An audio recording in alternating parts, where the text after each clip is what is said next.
Pittsburgh folks were always folks that you can change their mind. They are always willing to listen, and that's one of the great things about Pittsburgh. It's Gary A. Van Horn Jr., and I'm the president of the Delta Foundation of Pittsburgh. The Delta Foundation has been around for about 16 years, and its role really is to increase the awareness and understanding of the LGBT community here in Western Pennsylvania.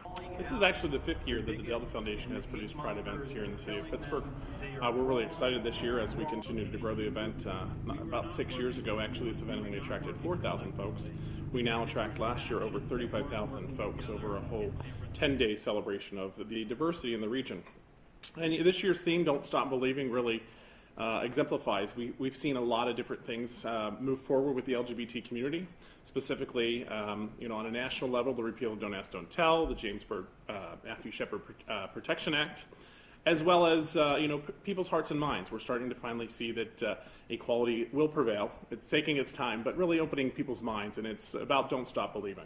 We work with a number of different organizations, employee resource groups, LGBTA, lesbian, gay, bisexual, and transgendered and allied folks that have a meeting in their corporations. We are working with PNC, with Highmark, with UPMC, with Columbia Gas, really out there and talking, what inclusion really means, what dignity and respect really means. And those folks know that to attract the brightest and best talent, they need to include the LGBT community and as part of that. My name is Sarah Oliver Carter, and I'm Vice President of Diversity and Inclusion for Highmark. My name is Louise Stutler. I'm a manager here at Highmark, and I'm also the Chief Administrative Officer of the LGBTA Network. So tell me about that network. What is that exactly? That's a group of employees that are LGBT, that they identify.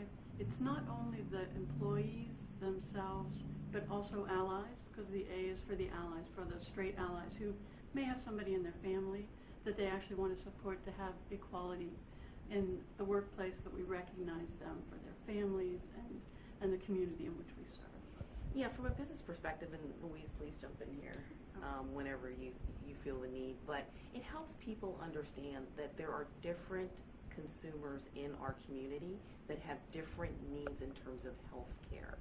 So when you have someone in our own office who can talk about the needs of the LGBTA community, then we can better focus our products to the needs of that particular group. The one thing that we actually did last year with Pride was we did a survey of the people that came up to our mobile unit to actually find out about the needs of the health care of the people in our community, LGBT. So we were actually able to bring that back to our marketing and sales team and our D&I to actually take a look at what the landscape of our environment is, so that Highmark might be better able to serve the LGBT community based on their responses. Pittsburgh was recently voted the 5th gayest city in America by Advocate Magazine, which that's pretty impressive, knowing some of the other larger cities. We recently were watching our Facebook page, which we have a very active Facebook page of the Delta Foundation, and we have people coming in from as far away as Europe to come see this weekend's performance with Patti LaBelle. And we need to attract the greatest and brightest minds. I mean, Richard Florida said it great with one of his books, where there's an LGBT community that's vibrant, it's a vibrant area. And I think we're doing that here in the city of Pittsburgh.